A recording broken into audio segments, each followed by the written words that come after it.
Well, what a friendly place to go. It's a good job I got no room in the garage.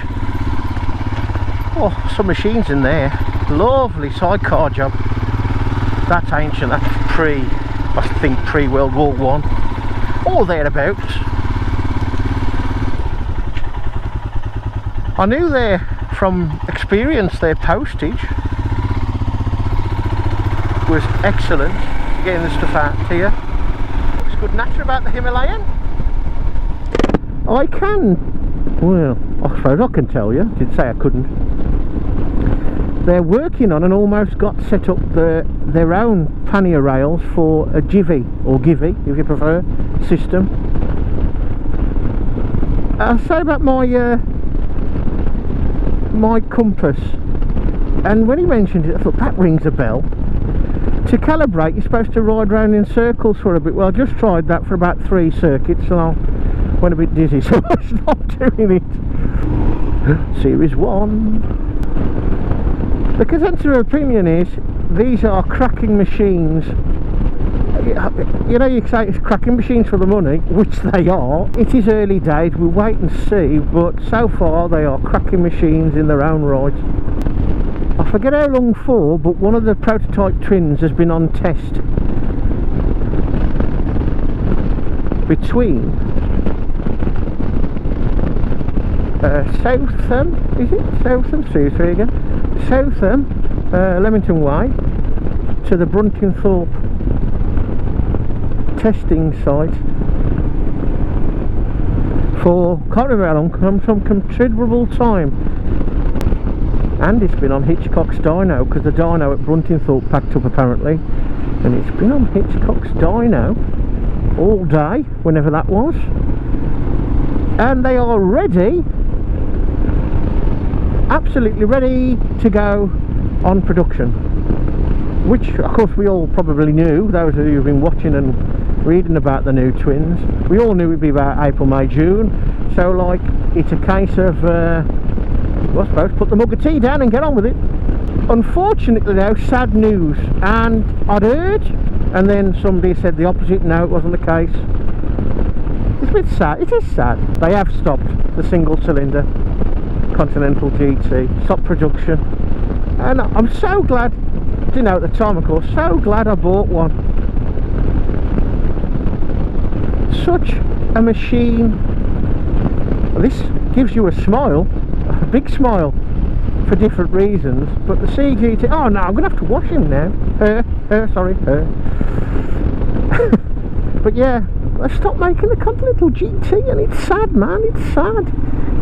I can understand why most people are going to jump at a twin, and I've said myself, if you had 50 brake horsepower or thereabouts, which is roughly thereabouts what the twin will be, it's going to be a snorter. Watch out, Bonnevilles.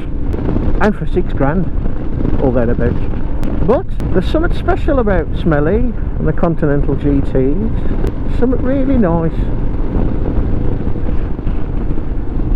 So if you're after your twins, folks, any time now it seems.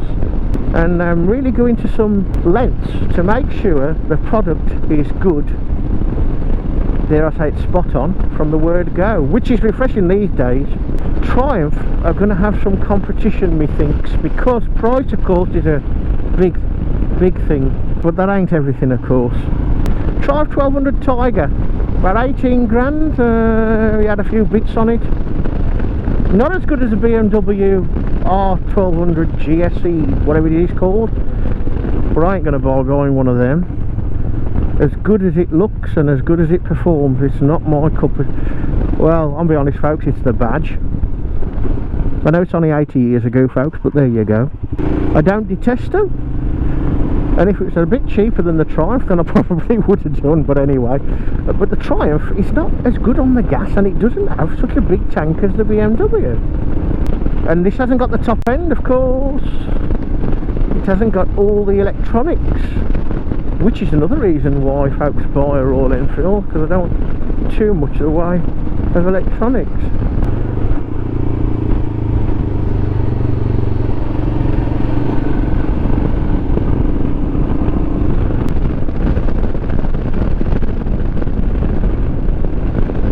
Brembo has been bought out by Royal Enfield.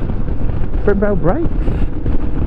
Because we did discuss the brake, and it is firm enough. It's just maybe it's just the pads, who knows?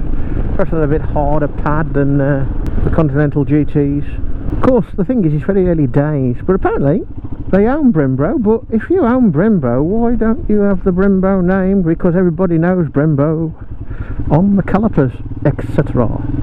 Anyway, I'm going to stop in a bit. I've already stopped once to let the traffic behind me pass by, which is what you should do, folks. Having said that, I've caught them all up again. I've got to stop and have a look at the handbook regarding this compass, and then I'm going to have to try, if it is the case, riding round in circles. Seems like it's a joke, and look at him trying to set his compass.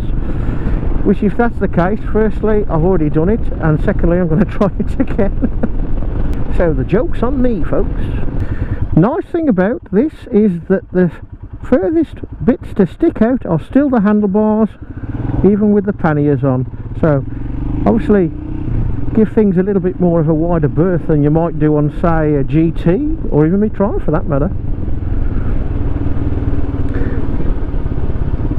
We just keep an eye out, eyes on the mirrors, and that will do. Nicely done. Chap on YouTube, Baron von Grumble, trying to get the record, which they did do, although the Guinness Book of Records wouldn't recognise it. Two BMW R1200 GS Dubry Firkins, but the panniers are rather cavernous and stick out wider than the bars. And the one chap kept forgetting this, and every time I watch it I end up being in tears of laughter. Be easy to do your CBT on one of these. Very manoeuvrable, as you can see. I ain't seen any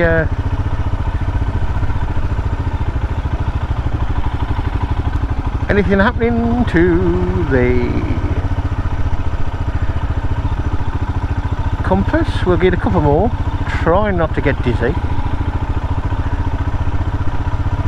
Wall of death next. Set your compass with the wall of death. No, you're not having it. Oh well. Oh, nice. Real nice. Hello. See, headlight on, folks, makes no difference if they don't go in look.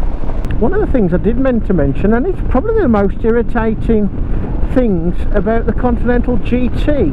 I don't know about the Bullet, but certainly the Continental GTs, the side stand switch cuts out no matter if the bike is in gear or not on a Continental GT, with the side stand down of course. This is more the usual, will still run with the side stand down as long as the engine is in neutral.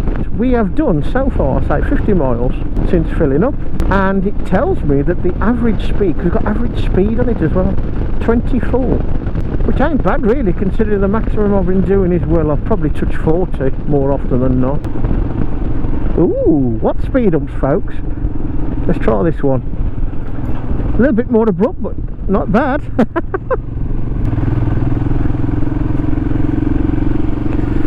Just the sort of roads, I suppose. Keep with the indicator on. Oh, not a bad view, eh?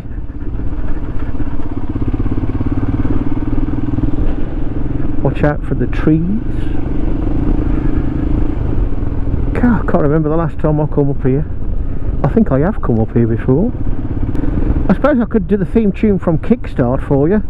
No, I won't. Just hurt your ears. Do you remember Kickstart, folks? Peter Purvis. And there was Junior Kickstart. Remember that one chap? I think he was going across I think he's approaching a seesaw on a piece of wood, probably about as wide as the tyres, just about.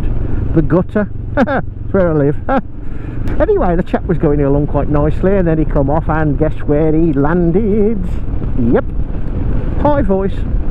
I should bring that back. It's about time we had some decent sport on the telly. Very pretty. Ah, I have been down the road. I know where I am now.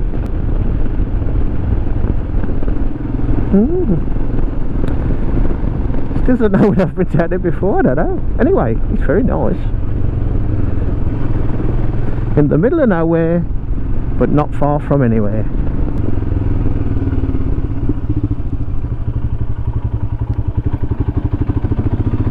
Oh, that's very neat, isn't it?